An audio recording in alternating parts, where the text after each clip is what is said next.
Welcome to the April 9th, 2026 meeting of the Penfield Planning Board. We'll start the meeting with the Pledge of Allegiance. I pledge allegiance to the flag of the United States of America and to the republic for which it stands, one nation, under God, indivisible, with liberty and justice for all.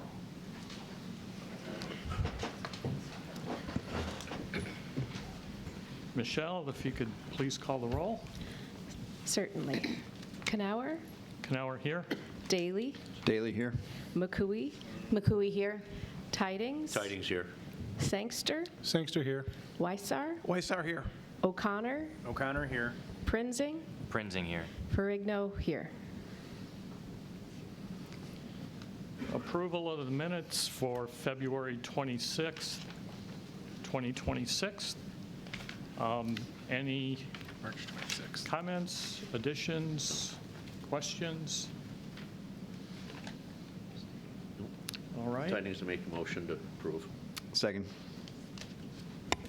I'm just going to note that it's March 26, 26. The minutes are for. I'm sorry. Oh, no, that's okay. I just want to make sure it was on the record. Thank you. Oh, yeah, no worries. Kanauer?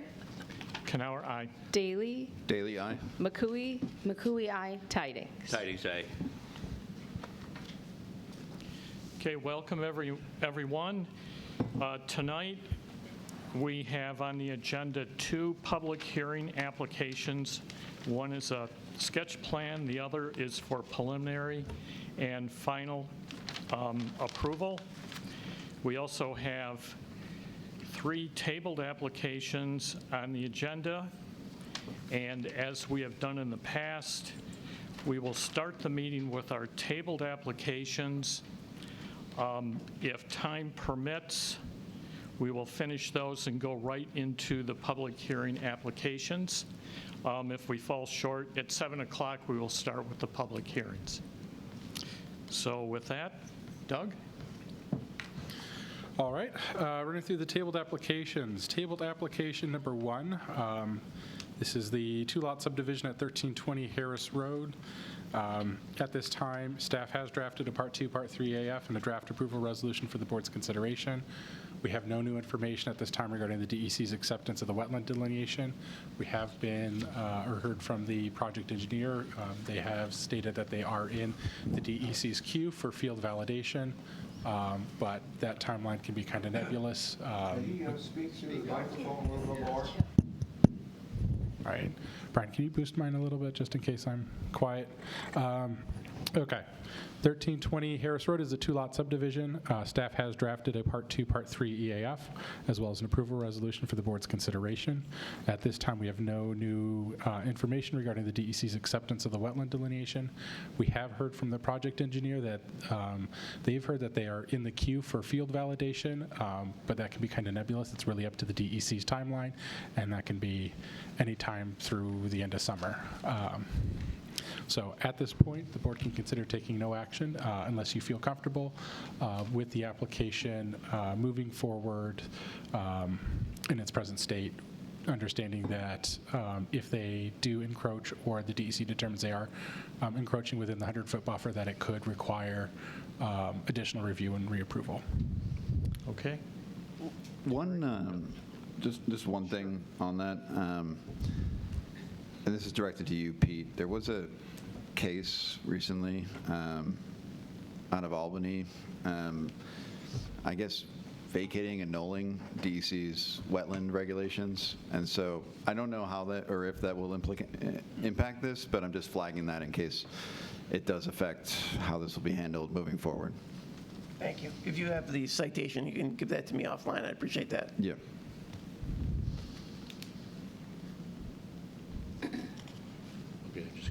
Okay. No action. So with that Take no table action? application, we'll do no action. All right, tabled application number 2.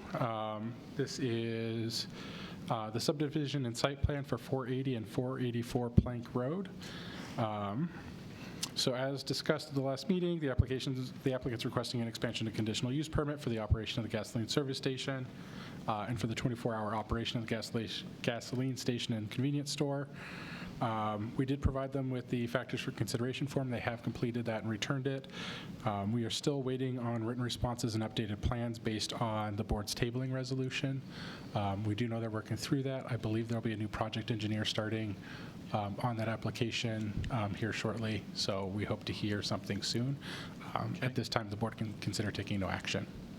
Okay, and then we'll pick that up in our next meeting, which is for our next work session. Yep, our next work session on April 23rd.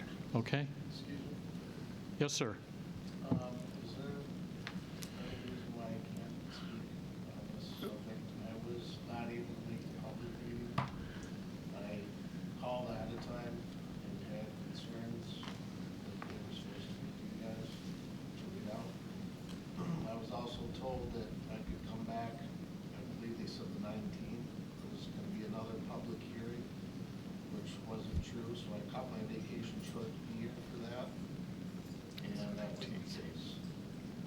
Yeah, I know we did not meet on the 19th, so I don't know where that information, Came from someone right here at the time. okay.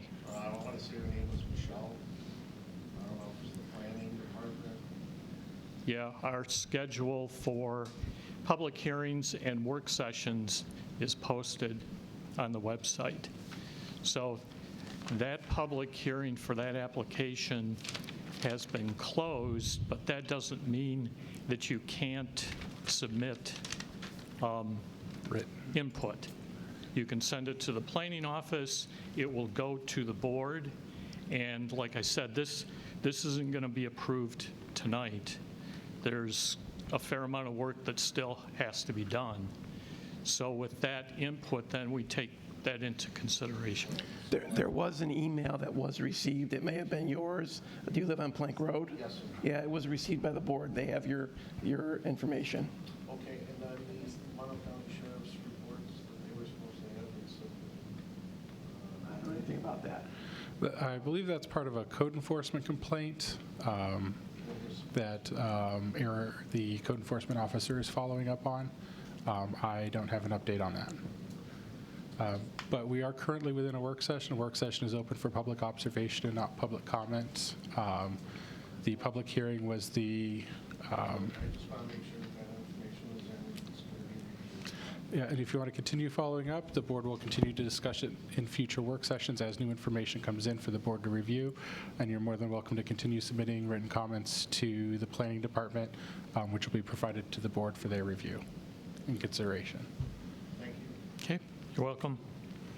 Okay, so we will take no action at this point on that application. Can I ask one question? I'm sorry for slowing things down. Sure. There was some talk about a conditional use permit needing to be modified for that. And who's going to end up deciding that? Or would that be a ZBA issue? That'll be the planning board. So the way our code is written, conditional use permits have sort of two paths or two mechanisms. If they are being reviewed as part of a site plan or subdivision application, purview is with the planning board. If they are a conditional use permit that does not require site plan or subdivision approval, it is reviewed and approved by the Zoning Board of Appeals. In this case, because it is being reviewed as part of an ongoing site plan and subdivision application, purview is with the planning board.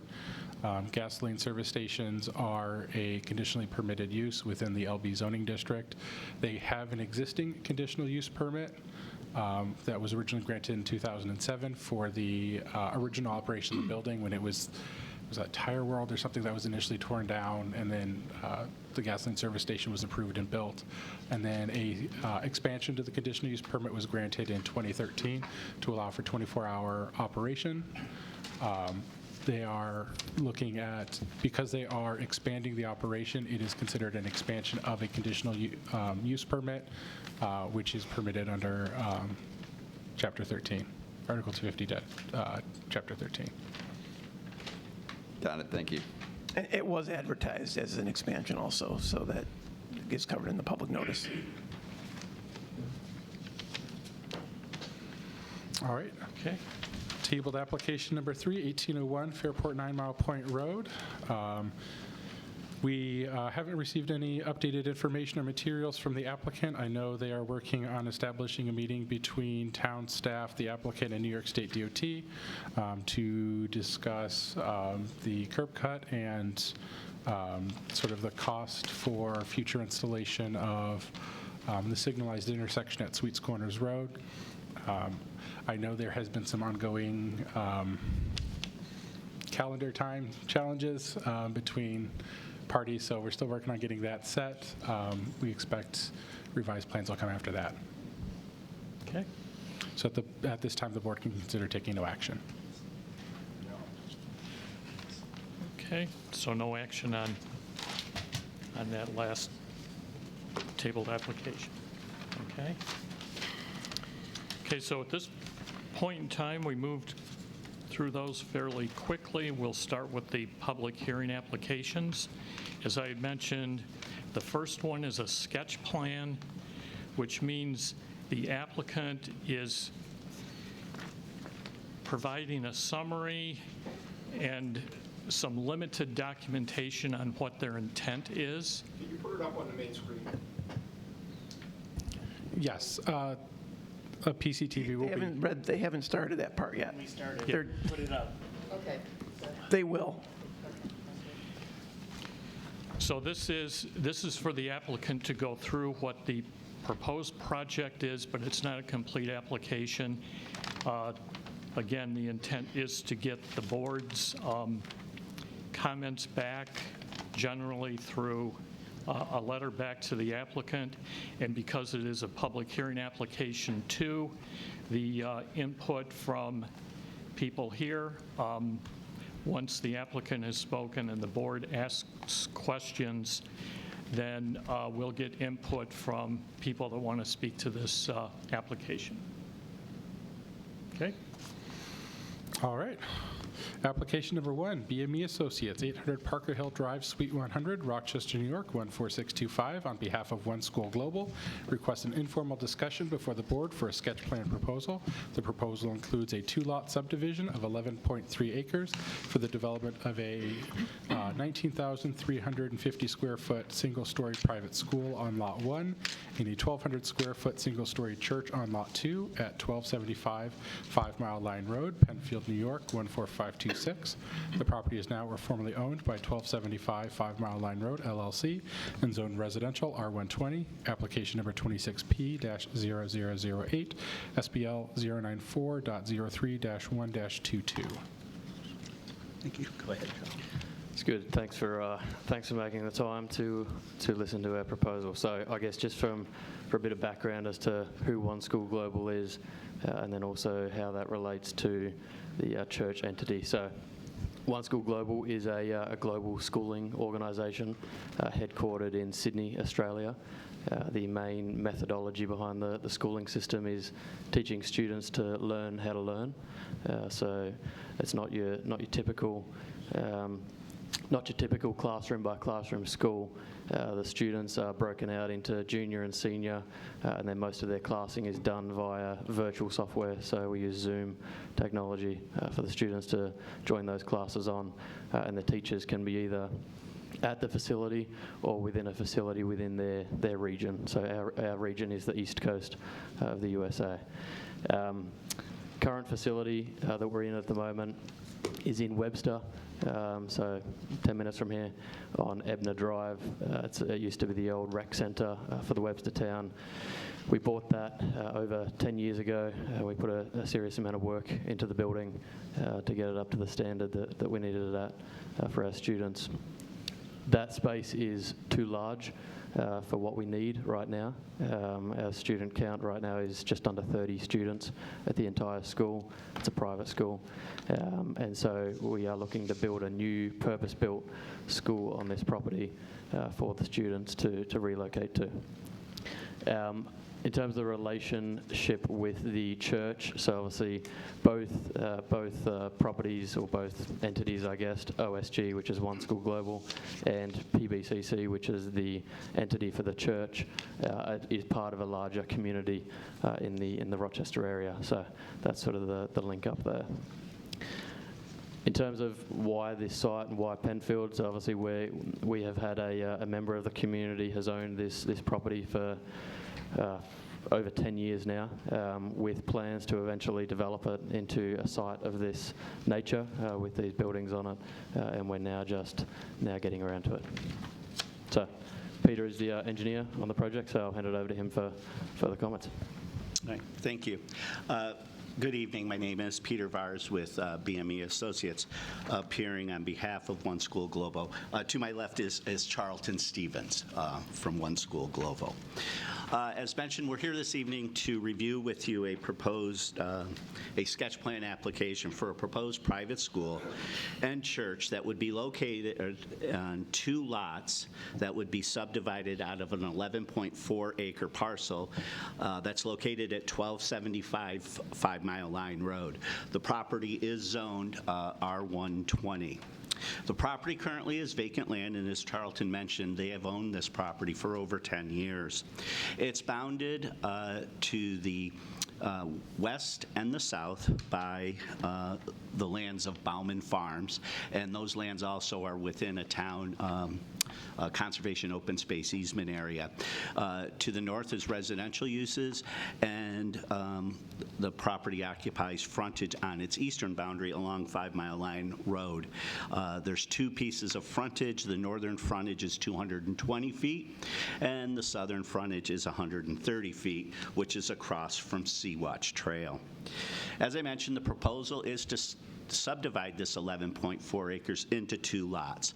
Lot 1 would be the northern lot. It would be 6.6 acres, and it would contain the proposed single-story school, which has a footprint of 19,350 square feet. So just under a half acre of building located on a 6.6 acre site. Lot 2 is the lot to the south. That lot area is around 4.8 acres, and it will contain the proposed church building, which is a single-story 1,200 square foot building.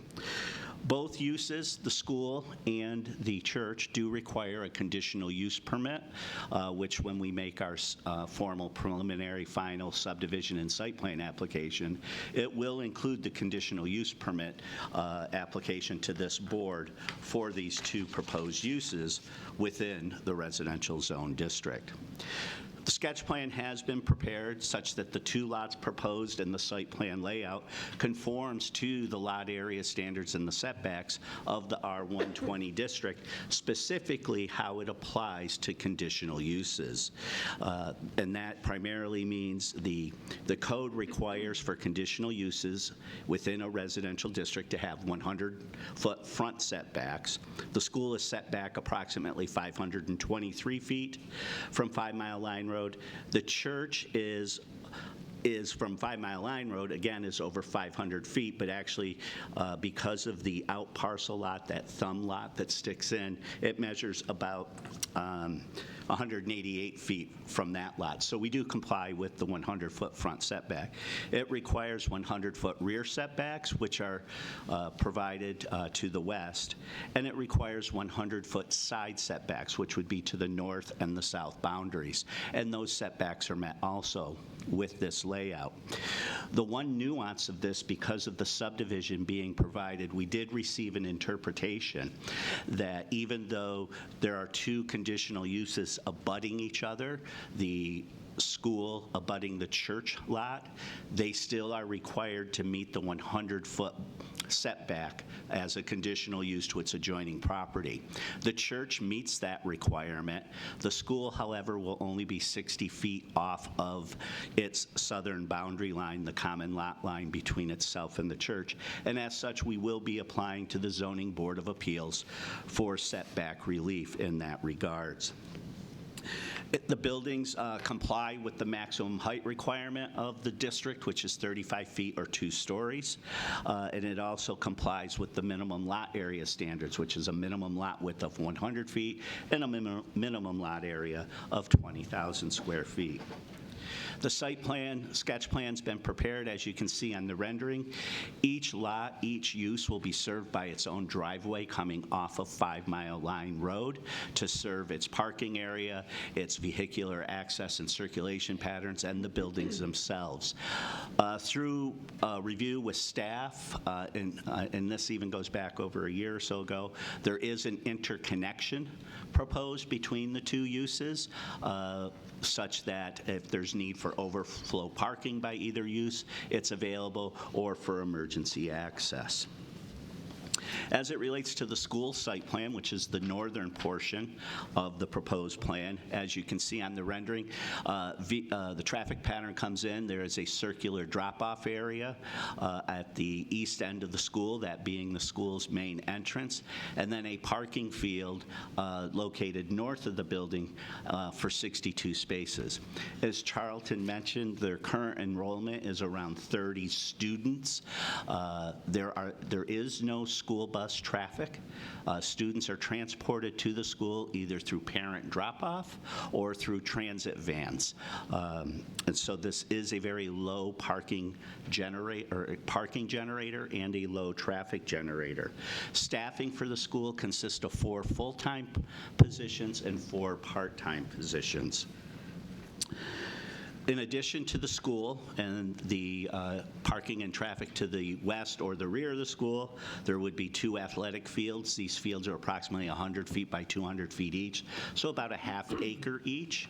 And then to the south of the school, which you can see on the rendering, that grayish area, that is intended, that would be outdoor learning space. That is their cafeteria area, so there would also be the ability for outdoor lunch service there. With regards to the church use to the south, again, obviously with a 1,200 square foot building, the capacity of that church is relatively small. The site plan being provided provides 37 spaces, and that's basically based upon the General Assembly Code as it relates to the size of the proposed building. Both buildings will be served by public water and public sewer, which are available along 5 Mile Line Road. They'll be each building will get its own service that will be extended onto the property. We did review the natural features plans of the town of Penfield. Site contains no wetlands, no EPODs, and no floodplains. As part of the future preliminary and final site plan application, we will provide a comprehensive stormwater management plan. This sketch plan initially shows the location of that facility being in the southwest corner. That is the general drainage pattern for the property. For the 11 acres, it wants to drain north to south and somewhat northeast to southwest. So that facility will be sized per the DEC regulations. We will also provide full architectural elevations for both buildings at the time of the site plan application, 4-sided architectural elevations along with identification of the building materials to be used. And it will also include a landscaping plan, which would include perimeter buffering landscaping, and also the lighting plan for the parking lots, which would be dark sky compliant lights prepared in compliance with the town code. The PRC did provide their initial sketch plan comments on the application, along as also did Monroe County Department of Planning. We've reviewed those comments. We'll be addressing those comments with the preliminary and final subdivision site plan application. We did not see anything in those comments that caused us of any concern or challenge. So with that, I would, Charlton or myself could answer any questions that you may have at this time. Okay. Thank you, Charlton and Peter. Steve, do you want to start this off? Sure, thanks. Are the athletic fields, are those going to be grass, or what kind of surface? They will be natural turf, yeah, grass. Is there any lighting or sound associated with those fields? Not at this time, no. They just be daytime use. And I saw in the site plans there's also what's identified as, I think, a black vinyl fence that'll go around the perimeter of the school parcel? That is correct, yes. And is that also going to be at the it goes across the driveway entrance? The intent is for that to be gated, yes, but each party would have the access to open the gate if necessary. And does that include people who are doing drop-off in the morning? The intent is not for that to occur because with drop-off in the morning, they would come in the main driveway, they have the loop to circulate and then back out. That's a 24-foot wide driveway that's being proposed in that area. Yeah, so there would also be an intercom at that gate as well, so that any delivery drivers driving up to the gate will be able to press a doorbell type button and be able to speak to the front desk to be able to let them into the school property and where students would be. Is the fencing for security purposes? Correct.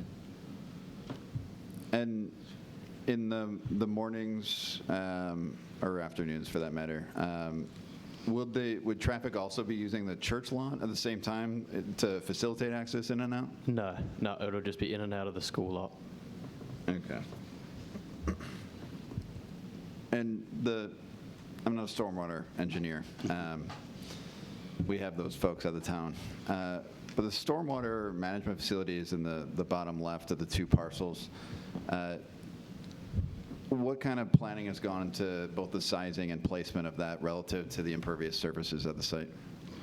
So at the sketch plan stage, typically what we do, for lack of a better term, is we run a quick calc, which is basically a computation of how much we're changing from the current pervious cover of the property. How much impervious cover are we adding to the site? What's that percentage of the property? We're able then to do a calculation that will tell us what the additional stormwater runoff volume is going to be created by that, and thus we size the pond accordingly, taking volume by dividing it by area at a common depth, just so that we know we're reserving the space at this planning stage of the game to ensure that we've set aside enough property to accommodate the pond area. But then once we move into the preliminary final design stage, that's when we'll do the comprehensive design as required by the DEC and the town's own design standards. So usually these are pretty accurate at this stage of the game as to what the general size of the facility would be.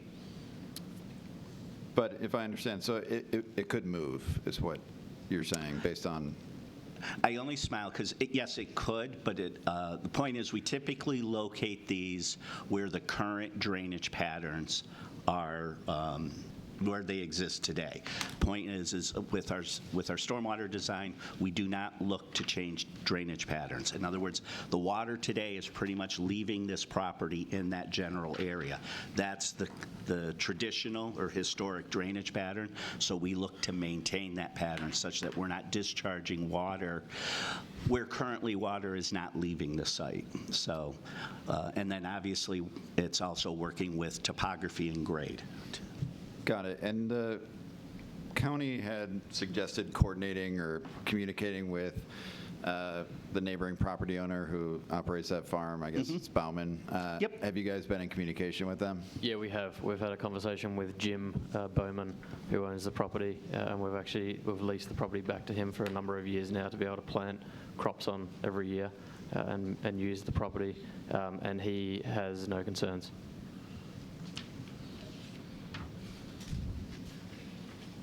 And then before I turn it over to my colleagues, traffic, so no traffic study has been done. That would be done as part of the preliminary final site plan application because it'll be done as part of the seeker process. We've contacted Monroe County DOT because 5 Mile Line Road is a county highway to request what scope of a study they will be requiring because they will be the permitting agency. But obviously, as with standard practice, that study will also be provided to the town, and I believe likely will have their third-party traffic engineer review the same study. Okay. So it sounds like some traffic study will be Yes, in yes, place. because it Okay. is required. Okay. All right, that's all I've got for right now. Yeah, I just got a couple, excuse me, I just got a couple of things to ask you, Peter. Hours of operation for the school and the church? Yeah, so for the school, it will be Monday through Friday from 7 a.m. to, I believe it's 4 p.m. In the afternoons. And then for the church, it would be used on Sunday mornings between the hours of 6 and 7 a.m. as well as Monday evenings between the hours of 7 and 8 p.m. So that's the only evening functional? Yeah, correct. Yep.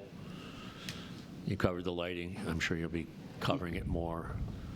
What kind of lighting signage? You're going to have signage for the church and or school? So there will be signage for the school. The only signage for the church is generally required. It's like a 2-foot by 1.5-foot tall plaque on the front of the building. Sidewalks for?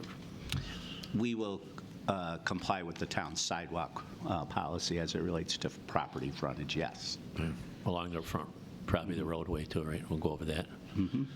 And I think, what about garbage and things like refuse? So, right, with the final site plan, we will provide dumpster locations. The church will likely operate on a tote system.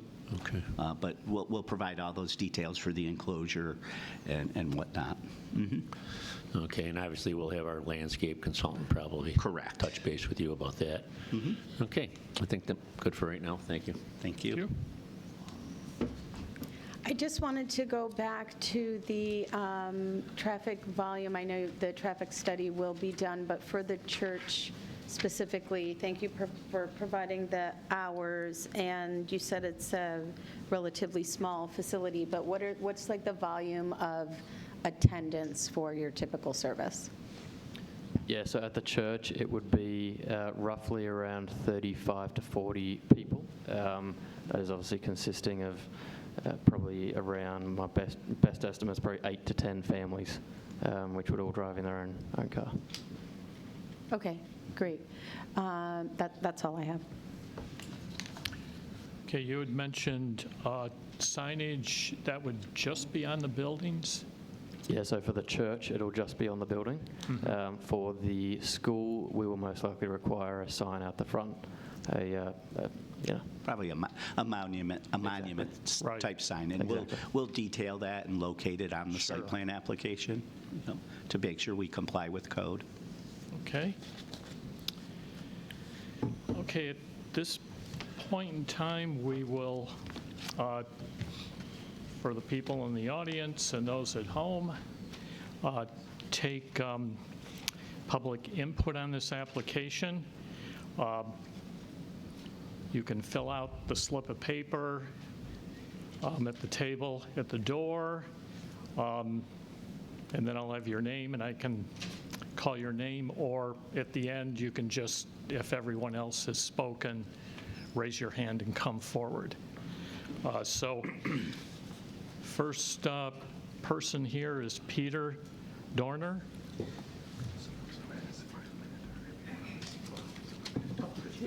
Okay. Thank you. And yes, if you could state your name and address, and because of the people here, we would ask that people adhere to a 5-minute limit on comments. I'm sure some of the comments are going to overlap, so as you make comments, you can kind of think in your head what other people have brought up, because all of the comments, of course, we take into consideration. So, thank you. I'm in trouble. Ralph McGillicuddy, Jr. III. My friends call me Joe Putzabudvik. Actually, my name is Peter Dorner, and I have a statement here that's about 10 minutes. The same thing is on index cards, or I can try to wing it. But there are 4 concerns. Can you hear me okay? I have 4 concerns, and they fall under the categories of resilience, the road, our homes, and the environmental impact. But it'll take more than 5 minutes, closer to 10. So I appreciate what you're saying, and I can see the clock winding down. I'm grateful to all of you, and I don't hold any ill will towards my neighbors. Having said that, I don't necessarily care for the plan. And I wanted to go back a little bit to where I grew up. Can you hear me okay? Yes. Yes. I grew up in the 60s and 70s in the village of Webster, and I grew up the 5th of 8 kids. my mom would bring us to Bauman's, where we had the world's greatest strawberries, best tasting strawberries I've ever had. I never knew I was going to be living right there where we were picking strawberries. Also, by the way, some of the world's greatest corn. Penfield, this doesn't really work very well. No, we can hear you. Penfield does an outstanding job of great schools, love the schools, beautiful homes, and terrific parks. And I don't take those things for granted. We also are low in crime, and I'm very grateful for the sidewalks. Having said that, it's not a perfect place, and I'm concerned about the direction that our town is going in.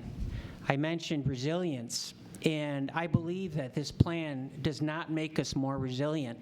I believe just the opposite. When we add more roads, and if anybody's noticed the potholes, we have a few potholes these days, and more buildings. And I also believe with our supply chains, we assume we always have lots of food coming from everywhere on earth, but we neglect our loamy soil, which my neighbor Jim Bauman has mentioned. We have great soil, and I don't understand why we're in a hurry to pave it over with one more parking lot and another road and more buildings. I don't see it as a 200-year-old trend. I don't see it going in a favorable direction. I believe that the implication for taxpayers and for residents is that we become less resilient. We assume we're going to be getting our bananas and coffee and oranges from California and Florida and all over the world, and we forget that our local farmers need us. This land that we're talking about, this 11 acres, is where you have amazing produce for over 100 years. And I would be very reluctant. I mean, where else in Penfield can you find 11 open acres like this? I don't think it's common, and I don't think we should take it for granted. The road. Our driveway, we have thousands of cars going by our driveway every day. And they're not going 35 miles an hour, and there's plenty of people tailgating. I used to bike to work for 28 years, and I know firsthand how dangerous that road is. Montessori's, Bauman, they had busy intersections. I can name 6 people who have been hit by cars, and I don't understand how adding another road, more buildings, more people to a very, very busy place, I don't see how this makes it residential in the slightest. I also wonder, when my neighbor calls the town hall about the property value, there's no answer. If I put over $100,000 into our home, our kitchen, our bathrooms, what happens to the value of our homes? And I do want to see the traffic study, because as far as I can tell, it does not help us. If we're talking about the town of planned progress, let's not look at the past, let's look at the future. Chief Seattle would say, hey, this land is not a gift from our ancestors, but rather a loan from our descendants. And the Seneca would say, don't look 1 generation ahead, look 7 generations ahead. How is this in the best interests of our children? How does this improve the quality of life? You want to know what taxpayers are doing? Go over to Happy Acres, go to Bauman's, go to Schutz, because we're packing up the place. That's what gives Penfield its voice. Don't be too quick to throw that out. Thank you. Thank you. And if you have, if you can leave, if you have a copy of your comments that you can leave with us, we will include that. Or feel free to email them to planning@penfieldny.gov. Okay.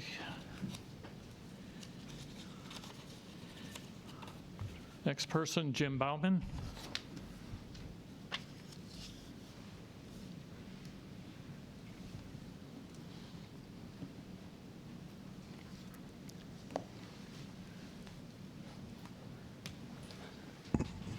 James Bauman, 1340 5 Mile Line Road, Webster, but we live in Penfield.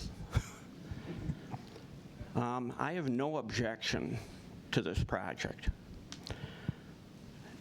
All I want to see is the town planning board make the neighbors happy, and I want to see good drainage.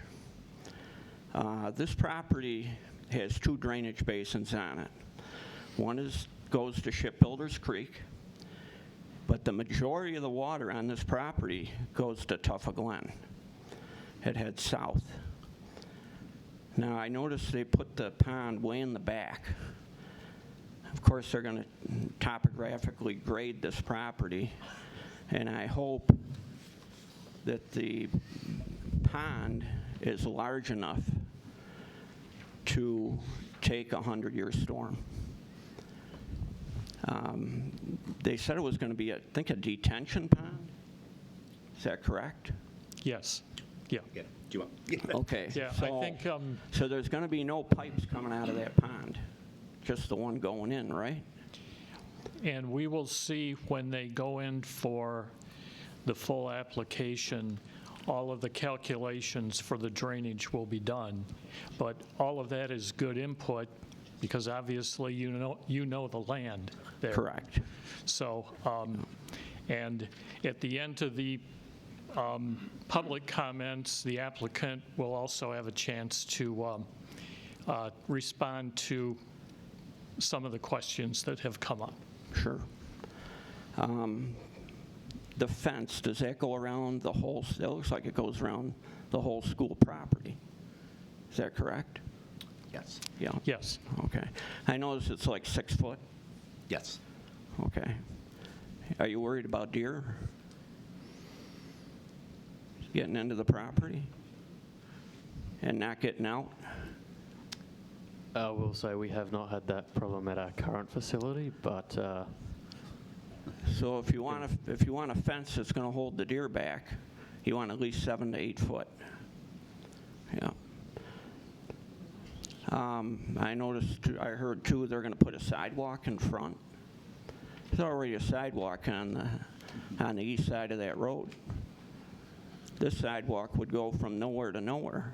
Yeah, I think that would be something that we would review with the application if it would really be necessary. So there's multiple Okay. ways to comply with the town sidewalk policy. At minimum, they'll be required to provide an easement along their frontage for future sidewalks, if sidewalks went on the west side of 5 Mile Line Road.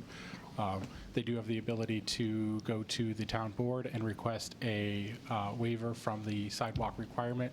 So instead of putting in the sidewalks, they would pay into the sidewalk fund. Into the fund. Instead. Correct. So that would then fund sidewalks either elsewhere in town or be funded for current sidewalk projects, ongoing projects.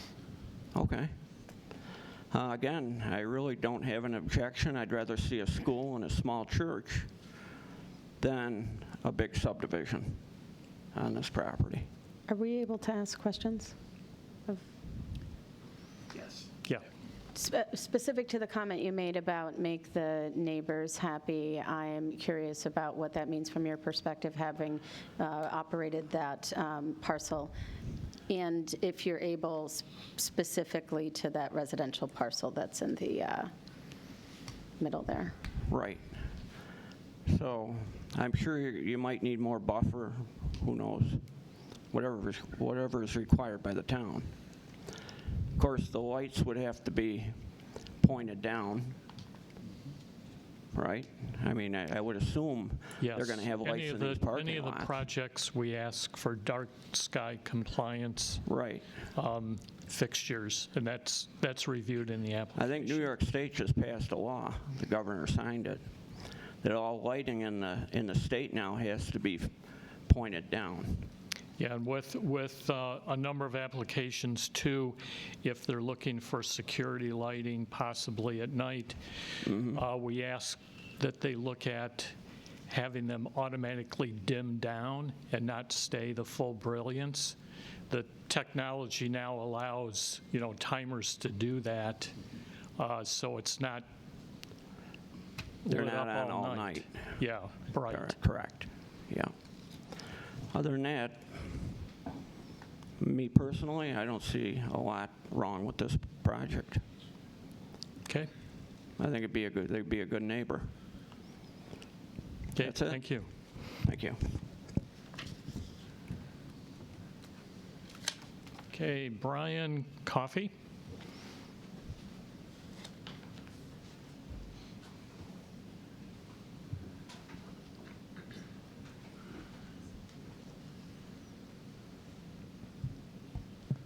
Hey, Brian Coffey, 1281 5 Mile. So a lot of my concerns were addressed with what their opening statement had, just about the stormwater runoff.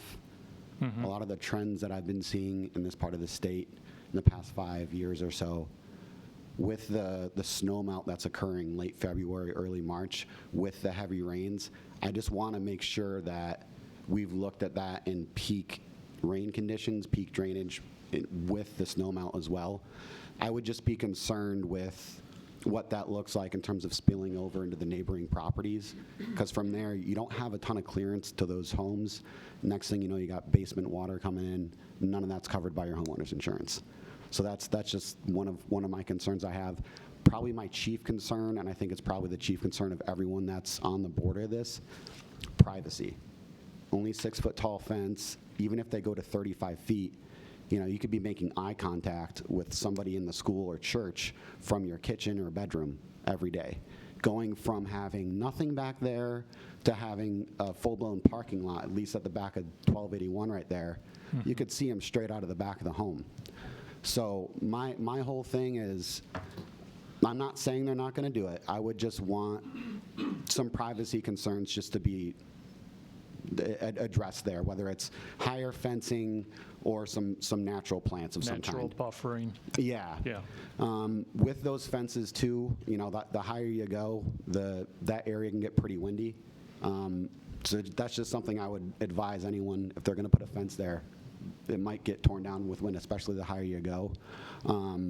So just, if that happens, I just want to be, you know, do we have a point of contact if something like a fence like that goes down or anything like that goes down?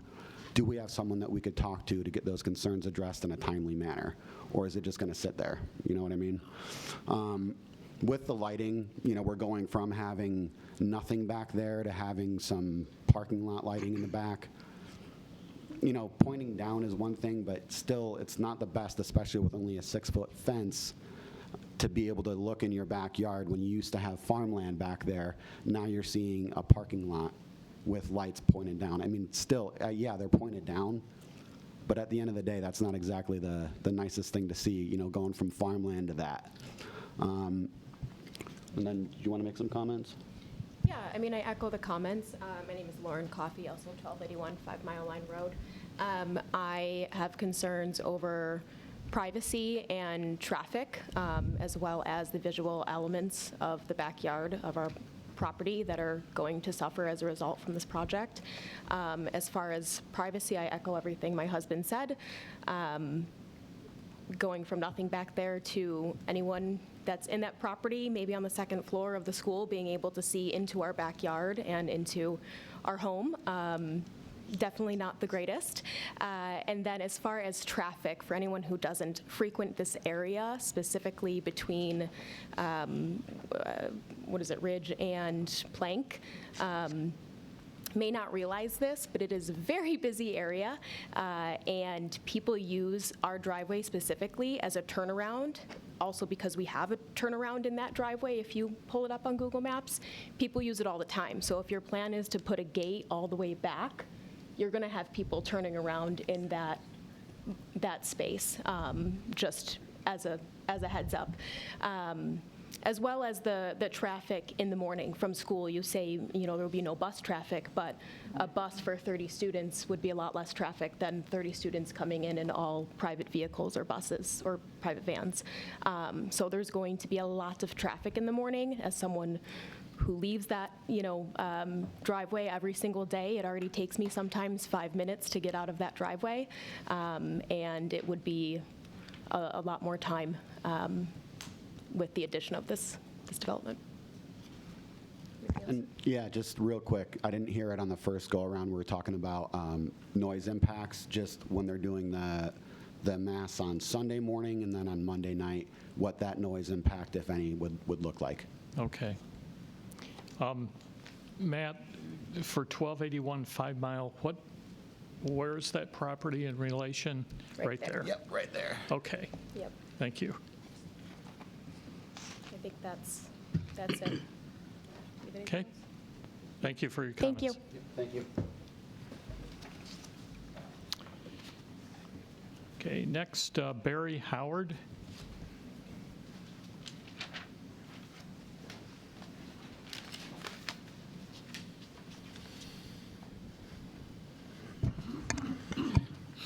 Good evening. My name's Barry Howard. I live at 1277 5 Mile Line Road. And if you bring it up on the map, it's just north of there. If you put your arrow to the right, that's my house right there. It's on the screen. So the first question that I have is, how is it possible that this property is identified as 1275 5 Mile Line Road? My house is 1277, the next house up is 1281, then the Project North Road, then 1297, then the Project South Road, then 1301. So this is a little, I don't know how it got to be 1275, but I just don't want it to be 1275 and having people turn around in my driveway looking for a place that's not where it's supposed to be. So I think that needs to be addressed by planning. The South Roadway lines up with Sea-Watch Trail. This really creates an intersection. It's not really a road cut. This is really now going to create an intersection. And so I'm wondering whether or not there's going to be any traffic control devices or signage to indicate that there's an intersection coming up. Traffic on that section of 5 Mile Line Road, as you've already heard, is congested and already causes significant wait times for us to exit our driveway, often 3 to 5 minutes for traffic to clear. The congestion and delays to egress are especially noticeable during the week in the morning and afternoon when school starts and ends. We already have a school. Adding traffic to this section of the road, and when a proposed school will have only 50 students and no buses, it nonetheless is going to increase traffic flow by some amount, 25 or 30 vehicles each morning and afternoon. Additionally, and we've talked about this already, I think Peter addressed it, we have an issue of speeding, particularly southbound. Drivers think they're leaving Webster and that the speed limit increases to 55 miles an hour, which really means they go 65. There are only 2 35-mile-an-hour speed limit signs northbound between Plank and the Webster town line. There's only 3 signs 35 miles an hour going southbound. Cresting over that hill southbound into this section of road and slowing to turn right into our driveway creates an almost daily risk of us getting rear-ended. This project adds 2 new west side roadways. Now that we have 2 schools in this section of the road, does it warrant a school roads or a school zone signage with or without any kind of reduction in speed? I know that's a county issue. Last summer, this section of road was resurfaced and restriped. The entire length was previously double solid yellow, no passing, and now has new striping converting to sections allowing passing, which has actually created more dangerous circumstances while trying to turn into our driveways going north or south. I don't expect the planning board or the town or even the county, it's their road, to eliminate speeding or inattentive driving or lousy driving, but I do hope that given the addition of this project, adding some level of increased traffic and configuration, that'll be an opportunity to mitigate some of the existing conditions while addressing the proposed changes rather than exacerbate them. Has the county studied this impact? And I hear tonight that they're going to have a traffic study and that the county will be involved with that. So the next is, do the developers need to clear the north property line hedgerow that currently provides a visual barrier as well as a wildlife habitat? That whole north edge right there where your arrow is now, there's a considerable amount of wildlife in there as well as growth. Is the 6-foot-high fence that's proposed directly on the property line, this is going to go all the way around the school. Will the privacy fence be open, or is it going to be like a solid 6-foot-high? It says it's 6 feet high, and as Jim mentioned, it won't keep the deer out. And the current location at Ebner Drive, the fencing looks more like a security facility than it does a neighborhood school. I haven't been able to locate any other public or private school in Penfield or Webster that is currently completely fenced and gated. It seems extraordinary. Also, the fencing will block and reroute wildlife movement, particularly the deer, impacting the agricultural and residential properties.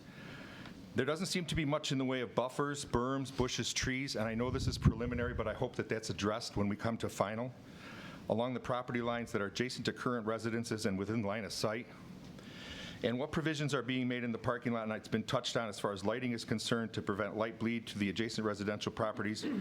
And as the proposed school is completely fenced in, will parking lots be on all hours of darkness, and can this be minimized to prevent light bleed? So we're aware that the zoning allows for schools and churches in this residential area, and we also believe that when that was envisioned, that it was with a traditional school or church having a neighborhood aesthetic. It's disappointing that when the development rights were acquired by the town for the adjacent farmlands, that this parcel was not included. Of course, we would prefer the land to stay as agricultural use, the look that we've been seeing for decades.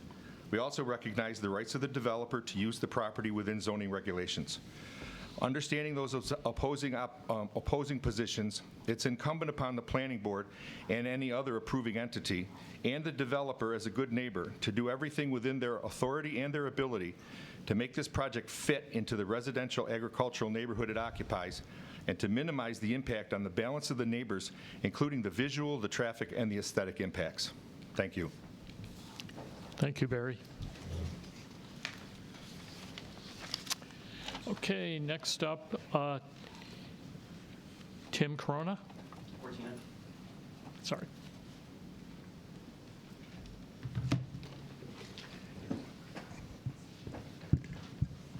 I'm a little shorter than the last couple people. Hi, Tim Cortina. I live at 1301 5 Mile Line Road, which is immediately south of the church property. Yep, that one right there. So also a direct neighbor. A lot of my concerns also have already kind of been mentioned, the traffic being one in the proposal where it says a traffic study wasn't needed. It was good to hear that that's just a standard procedure later in the process. The double line turning to a single line being a recent change, that certainly was a concern I wanted to bring up.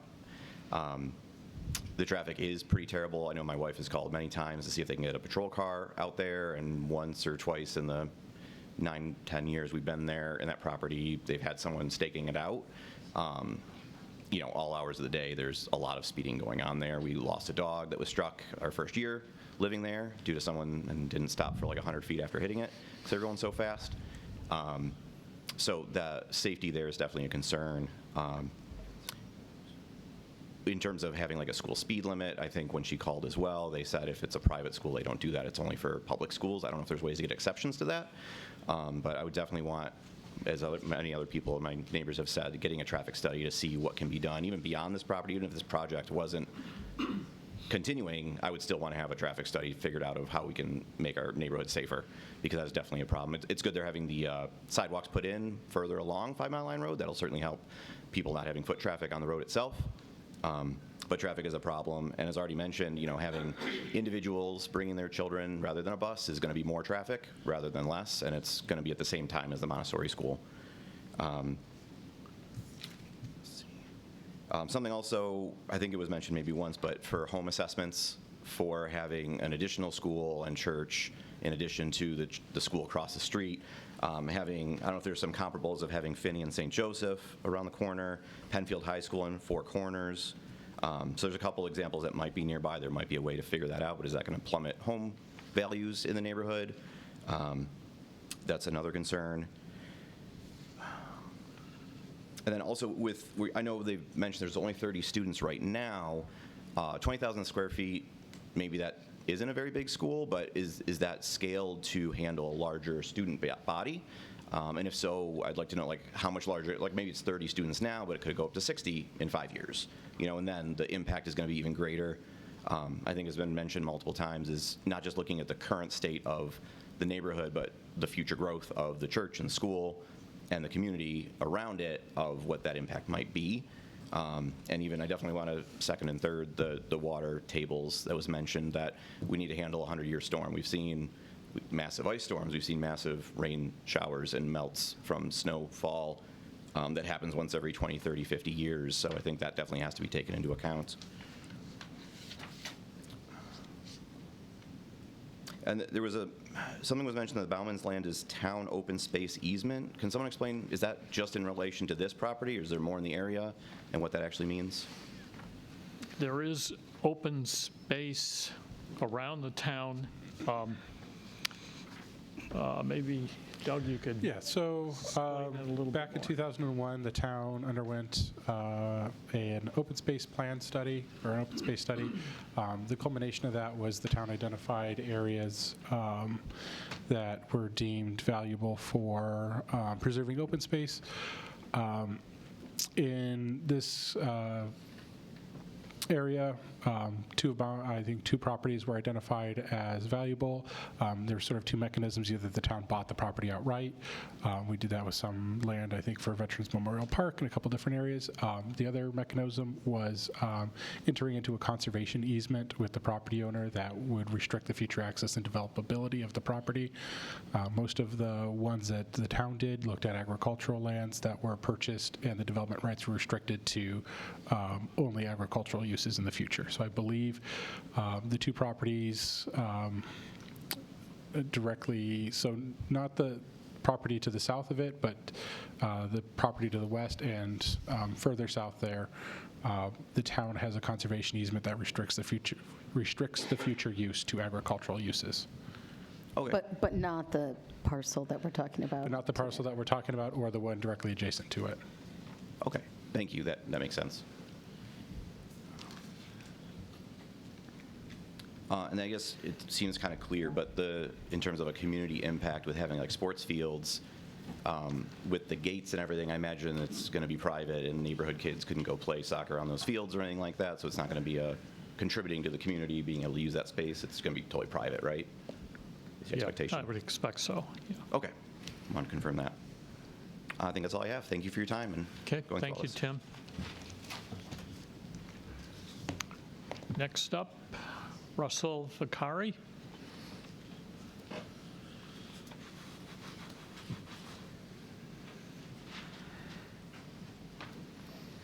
Hi, my name is Russell Vicari, 489 Plank Road. Just wanted to say that, 11 acres for 30 students so far that are enrolled in a small church in that area. The traffic concerns, like the other people have mentioned, is terrible. 5 Mile Line Road is bad, Plank Road is bad, it's getting worse, it's gotten worse. Why not have this somewhere else? Do we need another school in Penfield? You have Plank Road North, you have Plank Road South, you've got Holy Spirit, you've got Holy Trinity, and you've got all kinds of churches and schools.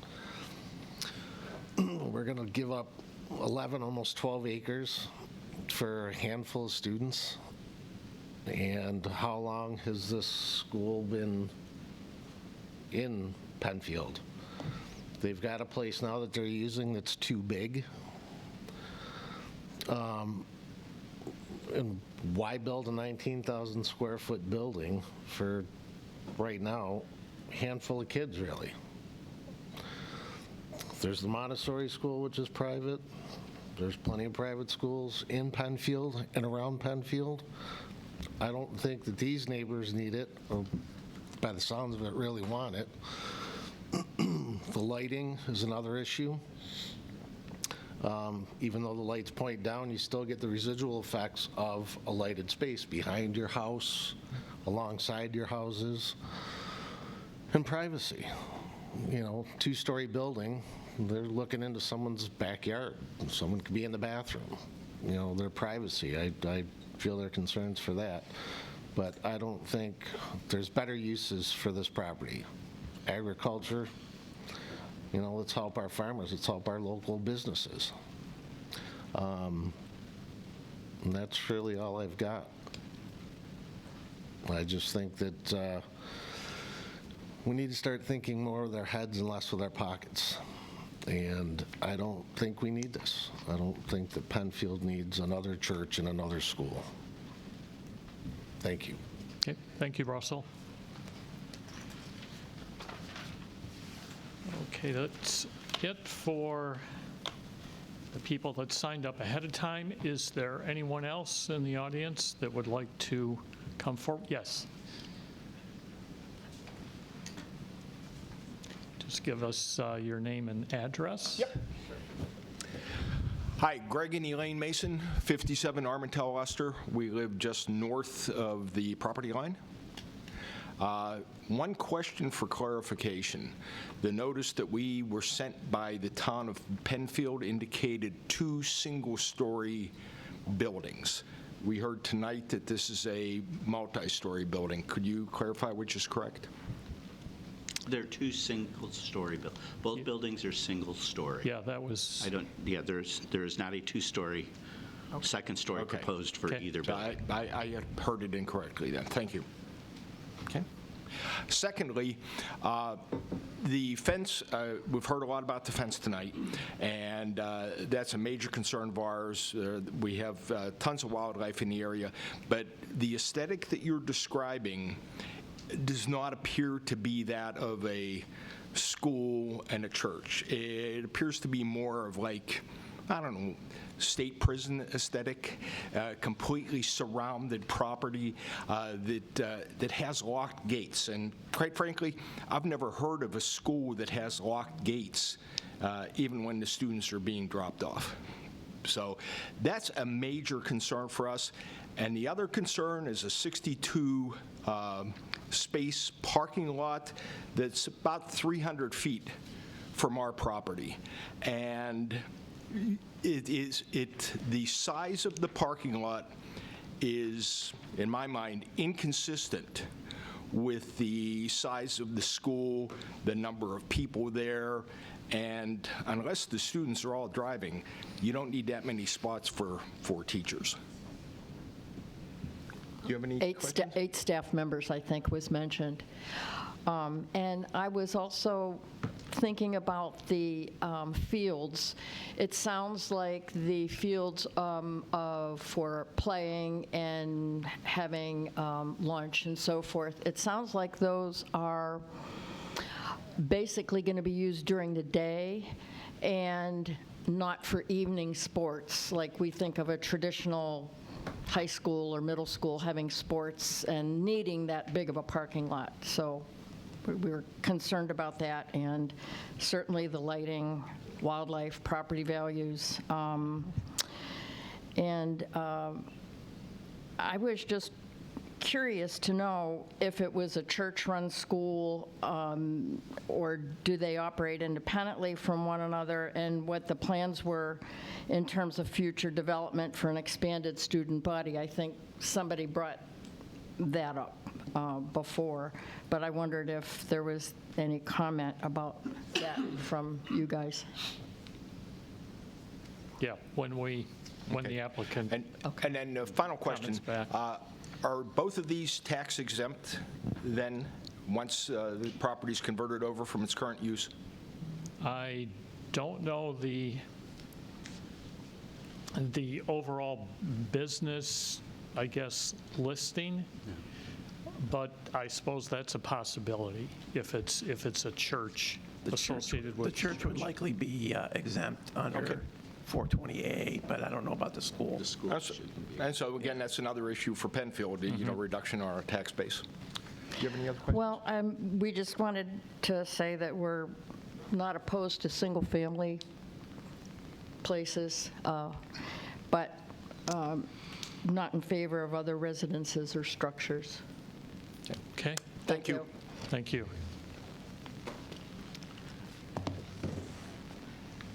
Okay. Yes.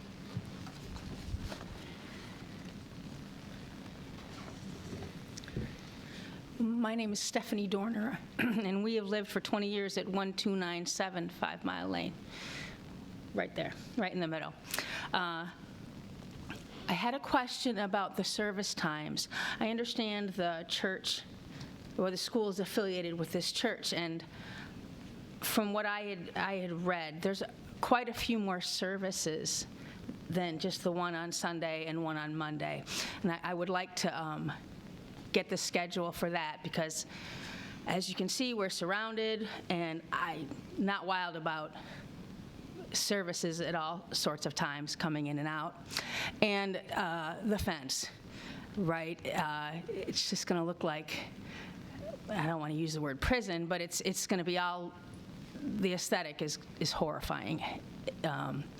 I live in a two-story house, and I have the same issue with people looking into my windows, and just would like to see some really good planning as far as the architecture, so it's a barrier to all these houses around. So you don't look into our yard, we don't look into yours.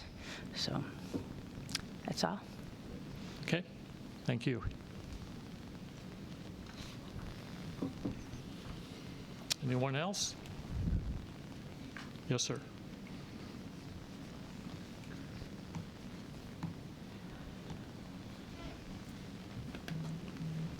My name is Joseph Preto. I live at 38 Peaceful Harbor Lane, which is off of Sea-Watch. Now, I just have a hard time getting off of Sea-Watch. Now we're going to have a school to my left, which is the Montessori school, and another school to my right. I don't think that's necessary to have two schools next to each other. There must be another place for they to build that school and that church, because we're going to have a lot of congestion. You've got two schools going on at the same time, 5 days a week. Can't we find another space for that school and that church? Besides that spot there, it's congested now, and there's a lot of traffic, and there's a lot of accidents on that road. I'm not happy with this. And a lot of people on my street, Peaceful Harbor Lane, are not happy about it too. Thank you.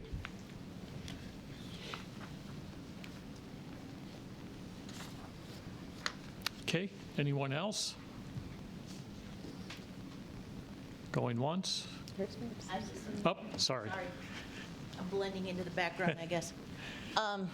My name is Roberta Faustaferi. I'm here on behalf of my brother who lives at 1231 5 Mile. I live on Beacon Hills, which is just down the street from this little proposal. Going to my brother's house is a nightmare. Getting in and out of his driveway is terrifying. I echo everything that everyone has said up until now. The implication on the tax base is especially distressing because, you know, we understand taxes have to go up, but the more of these sorts of properties that are put into the town, it's affecting the rest of us who work regular jobs and can't afford our house taxes. Traffic, I can't even begin to describe. My mother, who lived at the house with my brother on 1231, we built a berm in front of the house in order to dampen the sound, and it did nothing. There's all kinds of noise, all kinds of traffic, and I agree, 30 students now who are each being ferried separately in the morning to a gate that where are they going to be waiting? In the street? On the road? This is all distressing to me. So I appreciate that they are trying to build a school and have a community, but I also echo the comment that there's many other empty buildings in our beautiful town that could be used rather than building brand new on Mr. Bauman's land. Thank you very much. Thank you.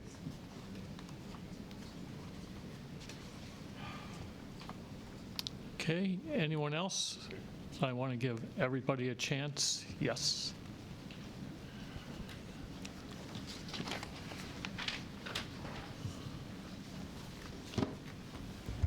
Good evening. Robert Goodwin, 7 Watersong Trail. First, just quick comment. Really love what the town's doing with the sidewalks. Finally completing that piece on 5 Mile Line in this area is awesome, so thank you for that. Everybody here has said it, but I just want to reiterate, just so the town is aware, the traffic concern, just reiterate that. On 5 Mile, considerable issue. And again, the sign says 35 miles an hour, but that's, it looks like a suggestion more than the law. And the other piece, again, it's been said before, but just want to reiterate it, the agricultural / residential nature of the neighborhood, a stockade fence does sound like a prison. I've never seen a typical school that had a fence like that around it with a gate The current school, I think they operate in a different neighborhood. I think it's a fireman's field and maybe a design shop or something around that bend in Webster. You might not be familiar with it. So again, appreciate the time, but just want to reiterate issues with traffic control. And again, the nature of the residential type neighborhood that surrounds it and what a fence of that magnitude really changes the dynamic there. Okay, thank you. Thank you.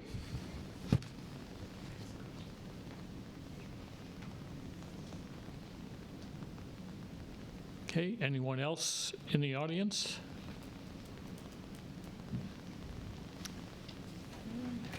Are we going to have another meeting on this? I mean, are we going to be informed? Yes. Like this, I get a card in the mail. Are we going to keep getting cards in the mail so we're going to be here for these? This is for preliminary sketch. So, correct? Yeah, so this is a sketch plan. It's concept Yeah. level. They're not going to be getting any approvals from this application. This application's essentially a concept level review to get initial feedback, both from the town and the public regarding the proposal. The end result of this will be that they'll get a memo outlining staff's concerns, the board's concerns, and the public's concerns. How are we going to be informed about this again? Yes, if they do come back for preliminary final, we do send out, it'll be posted in the Webster Herald. That's our legal requirement. In addition, we do send those postcards out. You would receive another postcard, and there would be a real estate style sign saying under review by the town of Penfield with the planning department's phone number on it. But you'll only receive the card for the night that it's a public hearing? So that the board meets regularly and they discuss applications in work session. You would not receive a card for that, only for public hearings where you have an opportunity to speak. Well, for every time we talk about this event, this item, this school, and this church, are we going to get a card so you know about it? Anytime there's a public hearing, Yeah. you will get a card. So I'll get a card? That's correct. Yep, so if they come in for a final application, we will review that application, and again, it will be a public hearing, and you'll receive a postcard. So Brian, for your record keeping downstairs, the question was, would they receive another postcard or receive additional postcards for additional review or anytime this is being discussed for the planning board? So our answers were in relation to that question.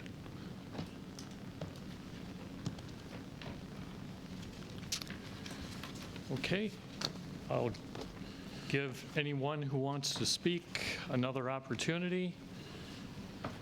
All right, and Peter, if you want to summarize, respond. Yeah, With comment? our only response is we'll wait to receive the planning board's letter of comments, but Sure. we've also taken down into account the comments raised by the public. We understand what we need to do to prepare the preliminary final site plan application, the town requirements, along with addressing the planning board and PRC comments and the public comments. So we'll address all of that within the application. Operational issues, drainage issues, traffic issues, all of that will be addressed within the application that's submitted for preliminary and final site plan review. Okay, thank you. One question for you. Yes. One question for you guys. Where's the similar school right now in Webster? Can I have a location? At 985 Ebner Drive. I'm sorry? 985 Ebner. Edna? Ebner. No, Ebner, E-B-N-E-R. Enia Drive. Is Webster. that the old Ridgecrest School? Correct, yes. Got it, thank you. Okay, any other final questions from the board? I'm good, thank you. All right, thank you. Yeah, thank you for your time this evening. Thank you very much for your time. Okay, so I will call that public hearing closed, and we have one more application. Doug? Yep. BME Associates, 800 Parker Hill Drive, Suite 300, Rochester, New York, 14625. On behalf of 2060 9 Mile Point Associates, LLC, request under Chapter 250, Article 11-11.2 and Article 12-12 of the Code of Town of Penfield for preliminary and final site plan approval for proposed building addition at 2060 Fairport 9 Mile Point Road. The proposal includes a 2,500 square foot single-story building addition on the northern side of the existing office building, in addition to associated related site improvements. The property at 2060 Fairport 9 Mile Point Road, 14526 is now or formerly owned by 2060 9 Mile Point Associates LLC and zoned business non-retail BNR, application 26P-0009, SBL 140.01-1-2.11. Good evening, everyone. My name is James Creticos. I'm with BME Associates. Here with me this evening is Fred Rinaldi of 2060 9 Mile Point Associates, LLC. We are here this evening for a final site plan approval for a small building addition, 2,500 square feet, located at 2060 9 Mile Point Road, which has access to the west of the site, right onto New York State 250. The proposed building addition is a single-story addition. It's going to extend north off the eastern portion of the building and basically up to the existing drive aisle. The building's going to be approximately 75 feet from the northern property line, which has a 20-foot side setback. This property currently is fully developed with office space. It has cross-access through the rear of the property. The property to the east of it has access to the north, all the way up to Pembroke Drive. It also has cross-access easement to the south all the way down to Route 441. The project improvements do include a little bit of site modifications with the addition, primarily just reconstructing the entrance sidewalks, as well as correcting the ADA parking spaces with updated signs, ramps, etc. This property does have shared parking with the property to the east. After this proposed development, we're going to have 294 total spaces, which includes 25 spaces to be land banked. The shared parking reduction is allowed by town code, which allows this board to reduce the parking by up to 20%. The 25% land bank parking requested represents 8.5% of the parking total. Today, the facility doesn't utilize all the parking spaces, so the applicant believes that the reduction, the existing parking out there is still going to be sufficient to support the existing uses as well as the expanded space. This building isn't going to involve any new entrances. Everything's going to be accessed internally. There will be a slight separation from the drive aisle to the building of about 2 feet with a curb along the northern edge now. We did receive comments from town staff as well as county PRC. We did provide updated responses to those and updated plans earlier this week, which is what you are seeing on the screen now. The land bank parking spaces, we basically fit into the site where possible. We don't have any plans to develop those now. They're kind of in the front entryway. Again, no need for those unless the facility uses change in the future. The development is going to include less than 1 acre of disturbance, so we don't have to require any drainage mitigation. Drainage from the site, from the addition area, is going to continue to flow north into an existing swale. There's a little outlet structure which gets into some storm sewer system, conveys runoff, the runoff to the east, and then to the north through the adjacent properties. We don't have any new plantings proposed or landscaping for this, and we have no modifications to the site lighting.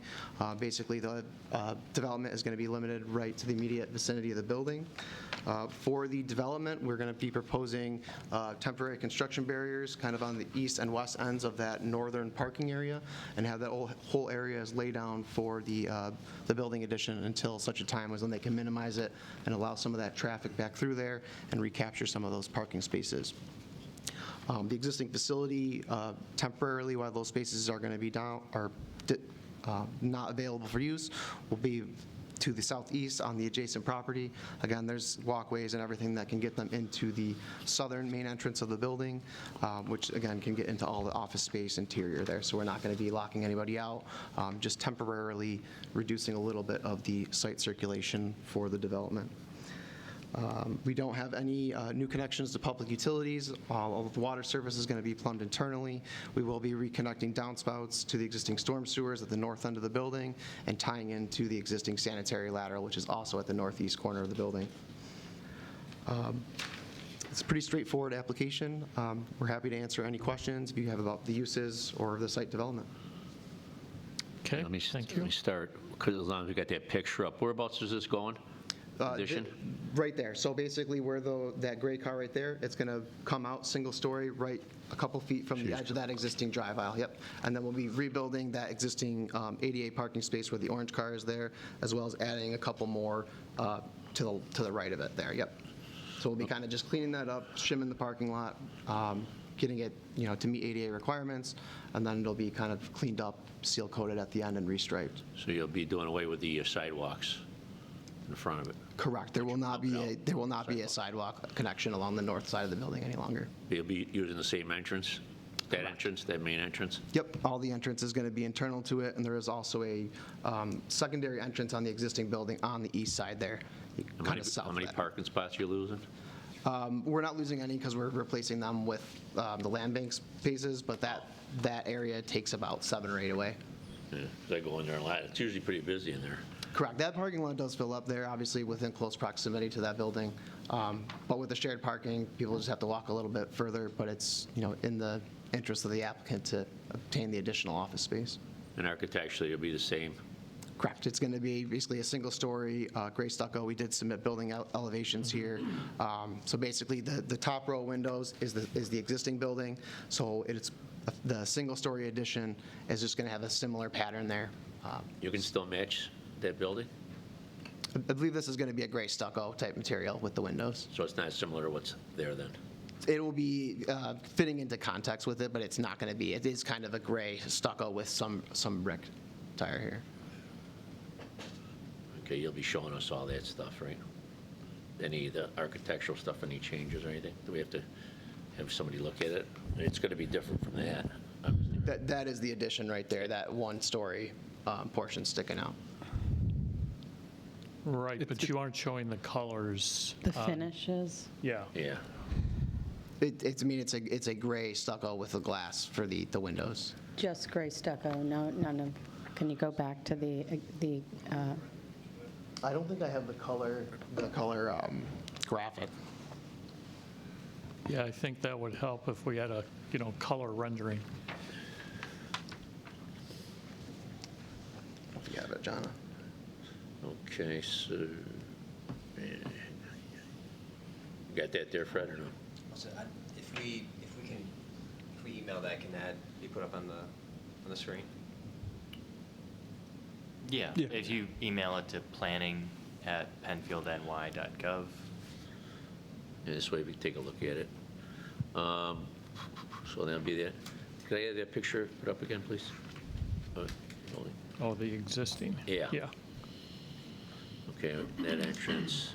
So they still use the same entrance up on 250 from that street goes out to 250, right? And you still go around, you still exit out the back, right? Go around the back of the building. So no change to circulation. The expansion is to the benefit of the tenant that largely uses those parking resources right there. So the imposition with the change of how their pattern across those spaces will be borne by the tenant benefiting from the expansion, which is the Zimmer Biomed footprint. Yeah, what tenant is it? It's an existing tenant Yeah, who is it? expansion for them, not necessarily a whole new tenant and Correct. group of customers coming in or anything like that. Who is that, Fred, the tenant? I don't remember. Zimmer Biomed. Oh, okay. That's that entrance, okay. The orthopedic place is in the back. Correct. I know, I've been in the front, too. It's been a while. Okay.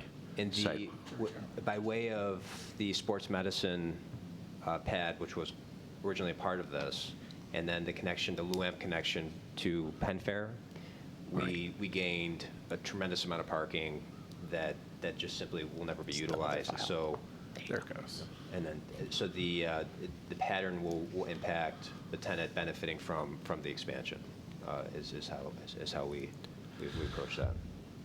So once you get in there, so you pump it out this side, you can still, is there still a back door to the other side going, what's that, south exit to that back parking lot? And then you can go out the back of that and cut over to Penfair still? Yes, sir. Unless I haven't been back there in a little while. In anticipation of this, if anybody's been to the building, we just improved all the lobby areas.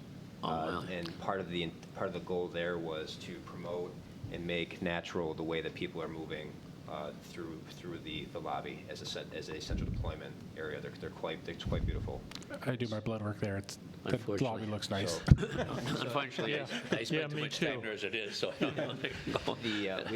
One of the most exciting things that you could experience as a landlord there is organic growth within your tenants and being able to capture their needs long term. And so this is in response to a use that we've studied for a period of time now, and we believe it to be no negative impact And certainly the tenants will naturally find a way to use the site resources, parking, sidewalks, and access alike. From a vehicle standpoint, the circulation, there's no change. No signage on the outside of the building, right? Just up in the front? Correct. That sign. Okay, variances, you don't need any variances, or? No. Jeez, that's good. Okay, I'm all set right now. Thank you. Okay. And then in the audience, Mr. LaFoy has promised that by way of the evolution of how stucco is used, which is, I will tell you that years ago was not a prominent in our vocabulary, but we have evolved its application. We will be able to trick the eye as if it were stone itself. So the rhythm of its application will absolutely fit in with what's existing there now. The only color or element that will not be carried over are the square red blocks, bricks. That'll be lost. But what we gain with the glazing and the extension of that bump out with that material, it'll feel it'll feel symmetrical to the campus.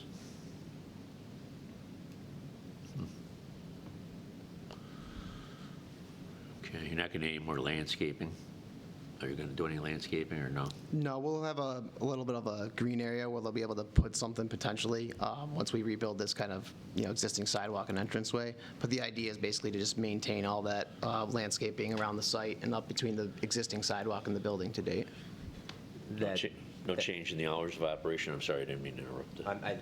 The only thing that we're doing now, a lot of times what we found is, beds, garden beds that we built years ago just weren't deep enough to service kind of evolutions of landscaping. If you look at what we've done with Parkside Commons right across the street, we've worked very hard to improve the landscape program. We want to carry that over to this parcel as well. So we're going to disturb, where we'll make the bed a little deeper so we can have a wider range of planting options.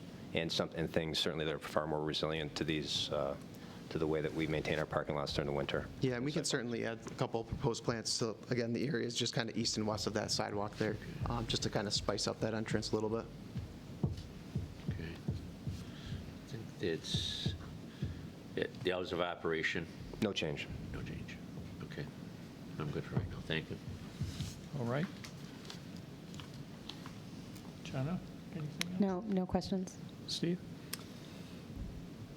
The construction laydown area is going to be right to the north of where the proposed building is? So we were proposing to put basically a barrier here and a barrier here, and then utilize the whole kind of northern area, temporarily, because when they're going to do the building box out, they're going to basically prevent traffic from going east-west through that. So by putting the barriers there, we won't get anybody stuck turning around.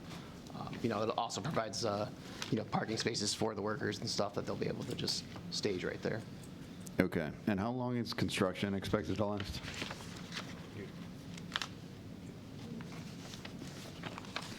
Till we can get the parking lot back open again, probably 3 months to 5 months. So we're showing a condition where we're providing that kind of high-level directory during the construction portions that where you're looking right now for just over 3 months. And we'll right when you enter, right when you come off of 250, we'll have proper signage that cue and make certain that we're providing all the guidance necessary for safety and early acknowledgement of the adjustment to the traffic pattern that is there now in this temporary condition. We recognize that this is a medical campus. All sensitivities will be borne accordingly. Okay, and just to the east of that, that's an additional medical building, just the next parcel over? Correct. Yes, it's a very modern sports medicine facility. We had a lot of fun building that out. It's still state of the art, and there'll be in finished form. There'll be no impact to the use and enjoyment of the medicine. Okay, but they'll be able to get around. Anybody could get around. Absolutely. Correct. Okay. Yeah. Absolutely. Yeah. If you continue over there, that site has very good cross access to the north and the south. Got it. Okay, thank you. All right. don't believe there's anyone that is here to speak to this application. We don't have to do any asphalt work over there, right? And gotta have to redo any parking lot? Just what we need to do for the ADA space correction, and then obviously refinishing the parking lot, depending on the damage to it from the construction No traffic. potholes. No, there wasn't anything out there now, but it does look like it needs a new a seal coat at least. Thank you. I spent a lot of time down there. Yeah, this will certainly, trigger some of, we want to be done with the addition, and then it'll trigger some site improvements that some obvious, some not. Thank you. I appreciate that. Okay, thank you. I will call this public hearing closed, and thank you for your time. Thank you. Thank you, everybody. That's good. Did they look at- So moving back into the work session, which application you want to discuss first? Do you just want to stick with this one real quick? Yeah, why don't we do this one and heard just it? go backwards? Yeah. Okay. So this one, we're treating it as an unlisted action. It is teetering really close on being a type 2 action under seeker. There's one of the type 2 action lists is 4,000 square feet of non-residential, an addition or expansion of less than 4,000 square feet gross floor area, not involving a change in zoning and consistent with land use controls. There's a little bit of extra site work that's going on, so we've treated it as an unlisted. It's relatively straightforward. No variances are required. The architecture is going to be consistent with the existing building. It's a relatively minor addition. If you're comfortable, staff could begin drafting a Part 2, 3 EAF and an approval resolution for review and potential approval at the work session on the 23rd. I'll make that motion, as long as everybody's all right with it. Yeah, for do them separate, Part 2 and 3. Yep. EAF, okay. Yep. Yeah, I'll second that. I'm sorry, Mark. We're tabling pending the preparation of those, so I don't think it needs to be two separate. Yes, yeah, we're tabling pending. Right. If you were Getting going to those approve it, you'd want them two separate, Right. but Right. you're tabling No, it subject to preparation of X, So Y, let- Z. Okay, I'll table it based on that information. Tydings. I will second. Kanauer, Kanauer, aye. Daly, Daly, aye. McCooey, McCooey, aye. Tydings. Tydings, aye. All right, I'll begin drafting and circulating that. I don't foresee any Right. unusual conditions for approval. Okay. Okay. Thank you. All right, back to 1275 5 Mile. Yeah, there seemed to be a theme going through on the comments. And we knew some of them, so I did have the opportunity to interface with at least a couple of the residents who did provide public comment. Jim Bauman did come in and speak with us. I knew his initial concern was with the pond. There's some new regulation, part of the FDA, I think it's called the Food Safety Modernization Act, that does control some level of, they're under additional inspection burden for water that comes onto their property to ensure that it's not contaminating their food sources or the crops. So I do know that was his one initial concern. With the DEC regulations for pond safety, I don't think it's going to be an issue. Water quality is a treatment consideration for the pond. I did speak with Barry Howard and went through a couple of his comments with him, but I did want to leave most of them for the boards to hear. And I did speak with the Masons previously. So some of them are easy to address comments. The addressing of the building will be done through the subdivision. When they come in for subdivision approval, we'll renumber both of them through the building department. That numbering will make sense. I don't know how the numbering changed. It probably was that it existed as the number it was, and properties were subdivided around it. But that's something that we can easily clean Yeah, up. I know there's some areas in town, our house is an example, they don't go in numeric order from one side of the street to the other. Yeah. So, it's strange. Do you need variances for that one? They say or no? So they do need one variance. Realistically, it's something we consider sort of like an internal variance. So both of them are conditionally permitted uses within the district. One of the regulations under the single-family zoning conditional use permits is that schools and churches have to be 100 feet from all property lines. Because the church entity and the school entity are separate, essentially corporate structures, even though they're both part of the same church and organization. But since they're sort of legally distinct entities and separate lots, that 100-foot buffer or 100-foot setback requirement applies to the property line that divides the two, and the school's only proposed to be about 60 feet from the south property line that'll split it from the church, so it'll require a variance from the side setback. They depicted that on their sketch. Yes, the one they that's did. they got all the buffers, and you could see where it's like the bottom part of the school is.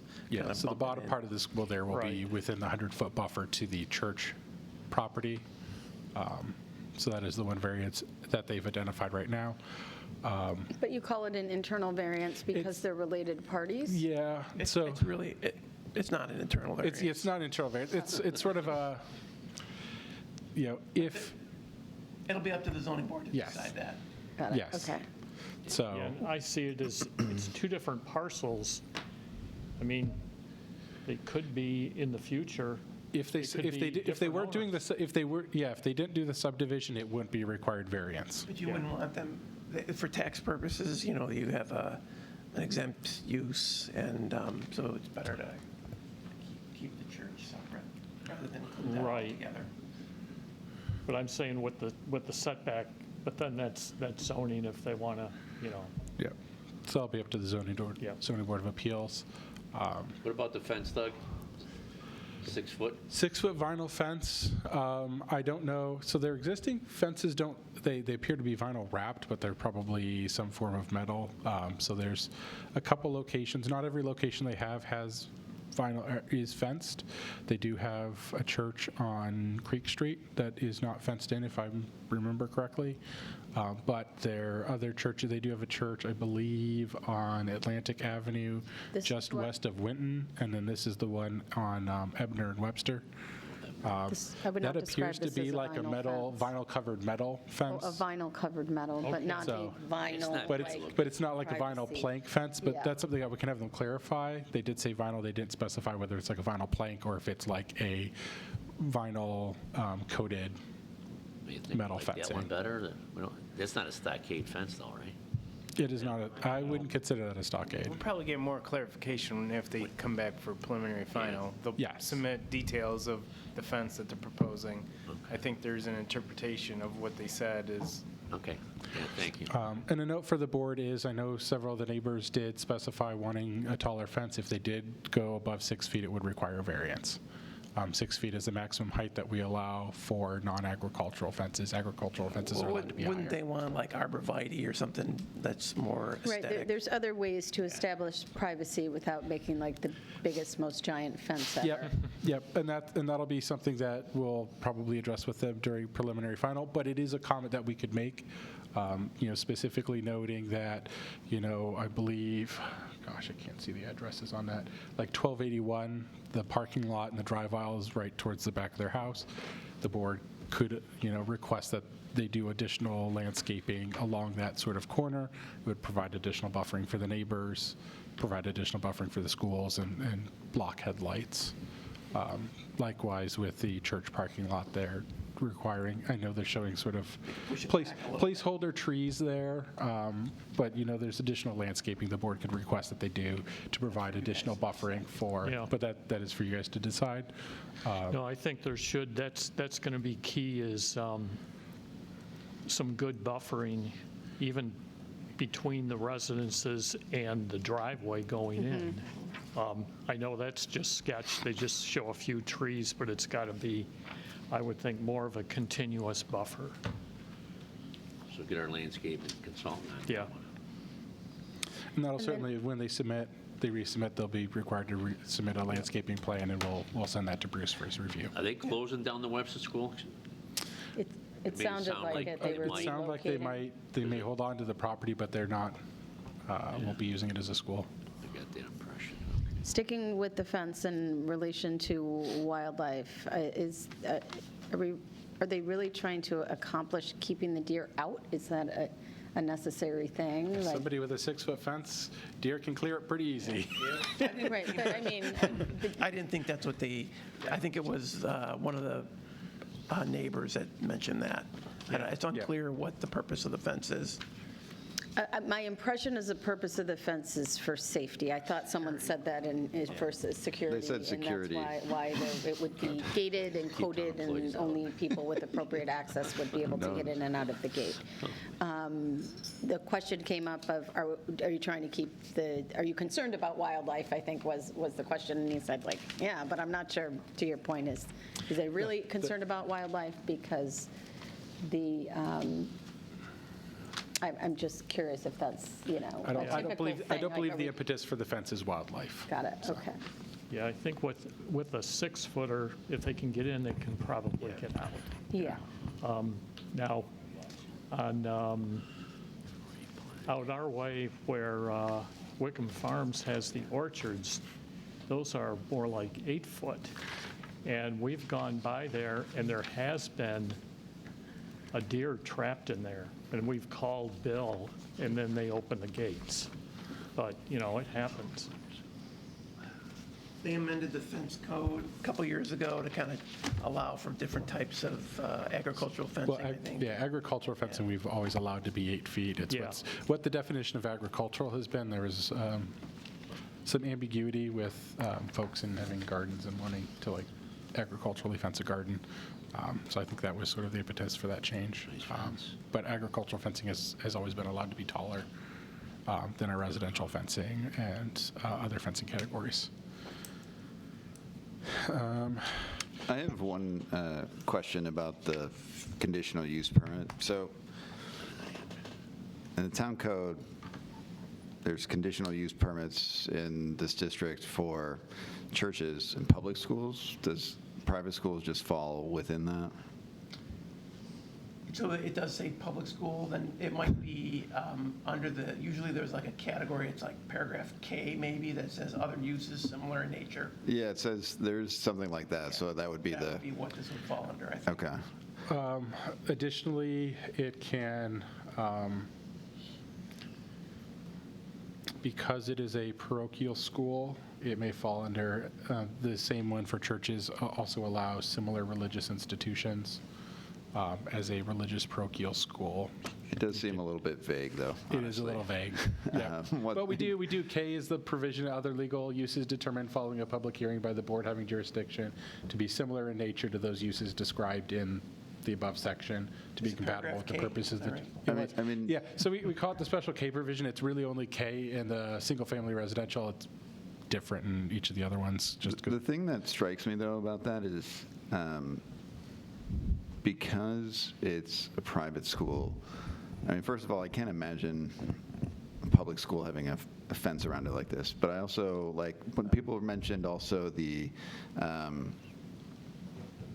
traffic, which is if you have a public school, then you can get a school sign out there to like school zone. But as someone said, and I don't know what the law is on this, but you don't get the same benefit if it's a private school. So to me, there are some additional impacts associated with a private school that at least should be factored in somehow. They should also make sure you include what's the attendance, what is the growth potential, because maybe that impacts traffic or something if it's 30 versus if they have capacity for 60 at some point. So it's a question we can certainly pose.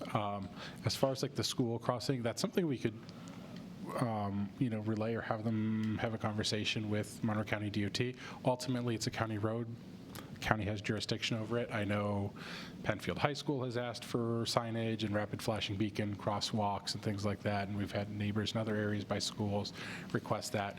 Ultimately, it's the county DOT's road and their permit. So if they are not interested in it or say they wouldn't allow it or permit it on their road, that's something that we have to take into consideration. But getting back to your point, though, Steve, about so that would be something that this board would have to determine whether or not it's a similar in nature use, and you'd have to consider some of those additional factors about the distinctions and the similarities, I think. Also, I think we have flexibility on parking spaces too, and it does seem like a very large parking lot for the staff, especially they're planning on. And to the north, there is that wooded area that someone pointed out, which I thought was a effective public comment. That I don't know if the fence needs to go directly right along the property line. You might be able to move that fence line further south in order to preserve some of that green space, wooded space. Additionally, our recommendation to folks usually is to pull a fence in at least 3 to 4 feet into their property. That way they have maintenance access to both sides of it. So it's not quite the same as this, but I know Seneca School in West Arundequoit, corner of Thomas and Seneca, has fencing around it. It's vinyl-coated chain link. It's a black vinyl-coated chain link fence. I went to Seneca School, but it's also at yeah, it's at an intersection, like, and surrounded by roads. even Briarwood has some, not as much as this. I mean, my kid will go to Briarwood, but I get a compound vibe, honestly, from this. Yes, it does.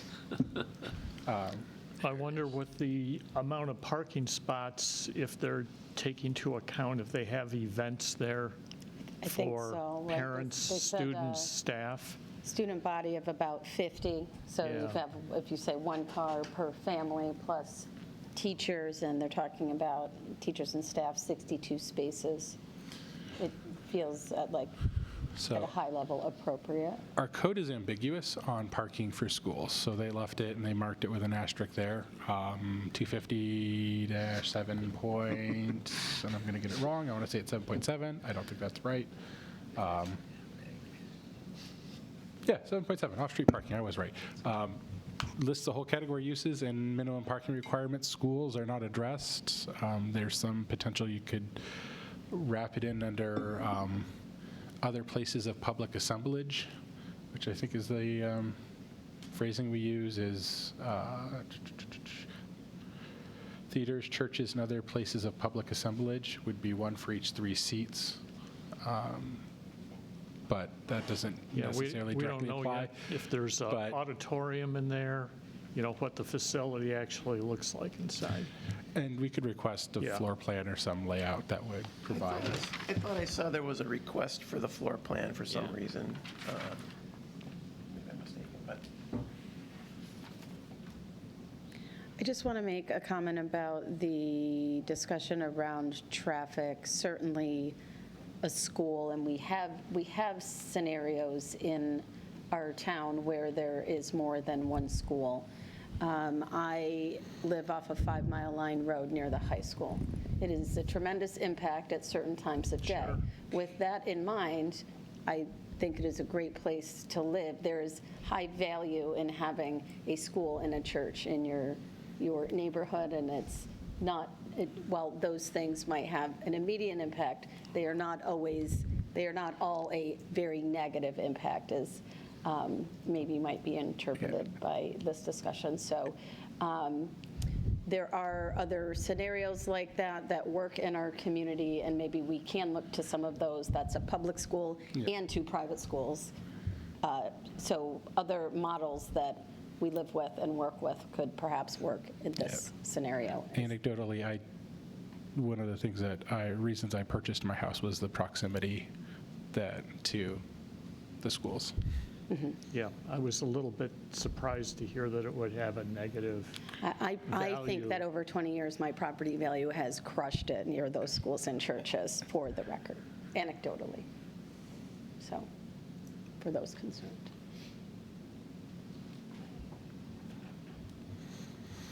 Let's see what other comments. So speeding, unfortunately, there's not a lot we can do about that. We fall under Monroe County Sheriff Section A. We do know speeding is an issue throughout the town. We do request that they provide active patrolling throughout the community. Maybe let's just get a draft letter with all the, Yep. potential things, and we could strike things that maybe are not necessary, but we want to Well, I mean, the traffic study is going to address a lot. Traffic study is going to address a lot of that, and I think some of the comments that they'll receive in the future, I know one of the gentlemen brought up the fact that, you know, the one is going to be lined up directly across from Sea-Watch. That's generally considered a benefit because you don't want non-overlapping or sort of overlapping intersections because it creates additional conflict points. But we can summarize this all in a letter. I can summarize sort of all the public comments that we received. We did Mr. Cortina and Mr. Howard both submitted their comments in writing. We did provide them in the drop for you guys. We can summarize all the comments that we received and circulate a sketch letter for the board's review at the meeting on the 23rd. Can I ask you to go back to your conversation with Mr. Bauman? There were some comments around we should be using this land for farming and not for whatever this other use is. My impression is he's not like being forced not to farm there anymore, or? Yeah, so he's not the owner of the property. He's It is not the owner privately of owned the by a separate property. group, but he was leasing the property from the property owner. I don't have detailed They even records on. said that they're going to let them keep farming until they build it, too, I think they said. Yeah, okay. You know, in some of the records we have, I believe the lease was through 2022.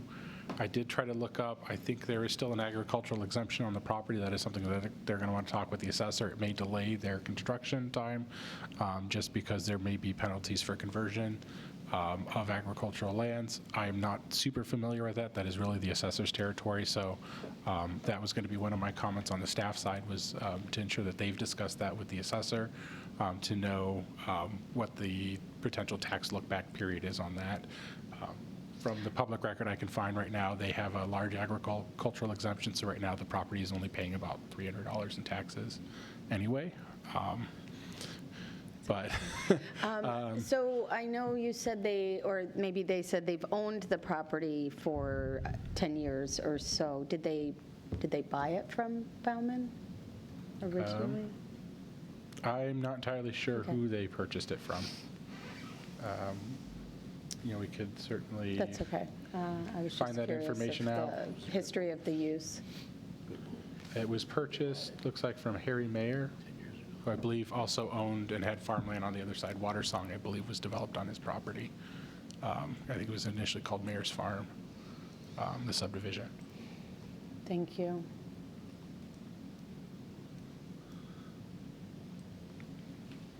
So staff can summarize any of these comments and the comments of the board from the meeting tonight and provide a draft for the board's review ahead of the next meeting. Sounds good. Do we need a vote for sketch letter as an informal application? I know we've done it in the past, but just a table or pending Yeah, I drafting think of we a should sketch have letter. this clear in the record, Okay. what happened. Table pending the drafting of a sketch letter with the board's concerns, staff's concerns, and the public's concerns. Okay, Terry, you want So to you're move looking for a that? motion? So moved. Yep. I'll second. Pick one. Kanauer, Kanauer, aye. Daly, Daly, aye. McCooey, McCooey, aye. Tydings. Tydings, aye. All right, who are we giving that second to? Who'd you give the second to, just for my, I give it to Bob. no? Okay. Okay, Johnna? Okay. Pick one. okay. McCooey. Yeah, Bob's mic was louder. Okay, anything All right, else for that tonight? was all I had for you guys tonight. Okay, thank you, everyone. We will adjourn.